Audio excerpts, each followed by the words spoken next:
Почти всеки знае, че когато използвате гумите си, грайферът се износва и когато се износи до индикаторите за износване, е време да смените гумата. Но знаете ли, че е също толкова важно да обърнете внимание на възрастта на гумата? Без значение дали гумите ви са нови или стари, с времето каучукът се разпада и става по-крехък, което ви дава по-малко сцепление.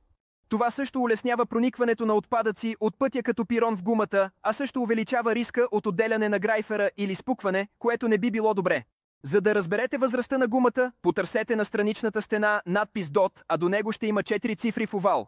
Първите 2 цифри показват седмицата, в която е произведена гумата, а последните 2 са годината на производство.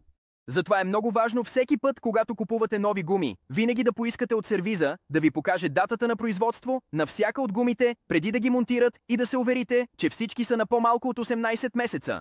Така няма да купите стари и опасни гуми. И накрая помислете за подмяна на гумите, ако са на повече от 6 години, а ако са на 10 или повече години, задължително ги сменете.